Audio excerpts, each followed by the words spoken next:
Dargil Learning Hub welcomes you all.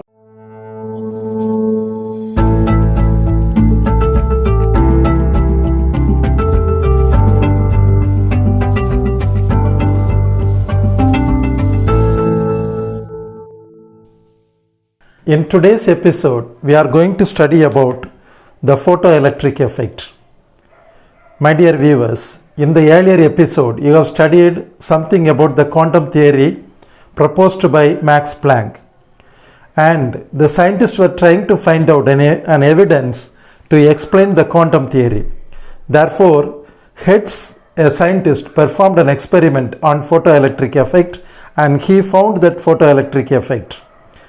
Einstein in the later stage explained that photoelectric effect on the basis of quantum theory proposed by Max Planck.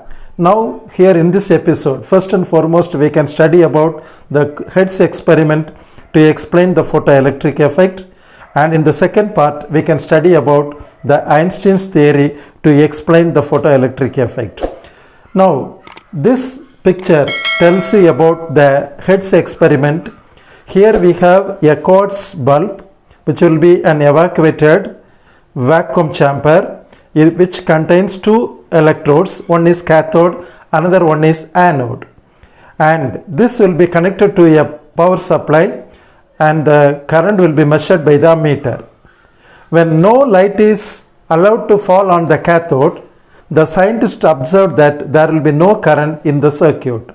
But on the other hand, when a monochromatic light falls on the cathode, now what happens here is photoelectrons are emitted and this current is flowing through the circuit. This effect we call it to be the photoelectric effect, and the current produced is called the photoelectric current. Now he increased the potential to a greater extent. When he increases the potential, the current also begins to increase and it reaches a saturation value when V is large enough so that all the electrons reaches the anode. And what he did was he reversed that voltage. When he reversed that voltage, he found that the photoelectric emission stops at a particular voltage, and that voltage he called it to be the stopping potential. This potential is that potential which is having an energy sufficient to repel the fastest electron. That's why we have this equation of mv square will be equal to V0e. And these are the observations made by the scientist. The first observation is the rate of emission of the photoelectrons, and hence the photoelectric emission and the photoelectric current is proportional to the intensity of the incident radiation. The second observation was the maximum velocity and hence the kinetic energy, because we all will know that kinetic energy is directly proportional to the velocity. Therefore, the kinetic energy of the photoelectron depends on the frequency of the incident radiation. The third point he observed was the photoelectric emission is just possible only when the frequency of the incident radiation and the frequency of or the threshold frequency of the metal are equal. Then only the photoelectric emission is possible. And the third observation was there is no time lag between the arrival of the incident radiation and the emission of the photoelectrons. Now, the Einstein, the scientist, would like to explain the observations made by our scientist Hertz.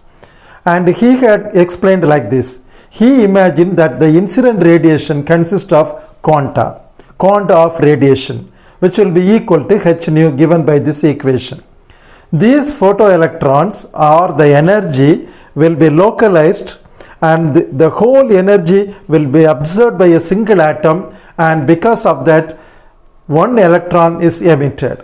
The amount of work done to eject an electron will be equal to the work function of the metal, and that will be equal to h nu 0. Therefore, he explained according to the conservation of energy, if h nu is the energy of the incident radiation and h nu 0 is the work function, then h nu will be equal to h nu 0 plus the energy given to the electron, and that is half mv square, and that's why we have this equation. Now from here half mv square will be equal to h nu minus h nu 0. So now from this equation, you see this equation, from this equation has half mv square on the left hand side and h nu minus h nu 0 on the right hand side. So now here the kinetic energy of the emitted electron depends only on the frequency of the incident radiation h nu.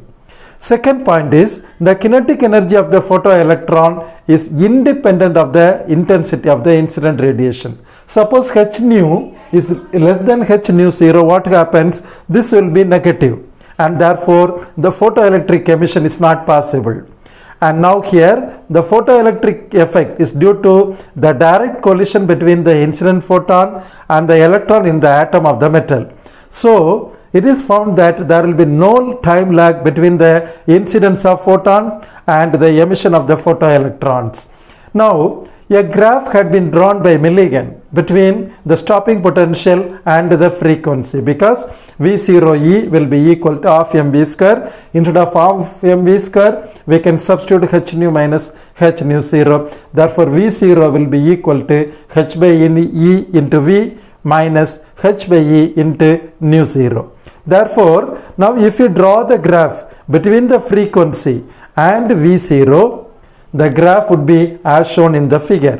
Therefore from the graph, it is a straight line. From the graph, if we could calculate the slope, and from the slope we can calculate the value of h, and it is found to be 6.64 into 10 to the power of minus 34 joule second, and this value is exactly what the Max Planck had predicted. Therefore Einstein theory beautifully explained the photoelectric effect found by the Hertz, and based upon the quantum theory he had explained this, and I hope this would be very useful for understanding the quantum physics. Thank you viewers.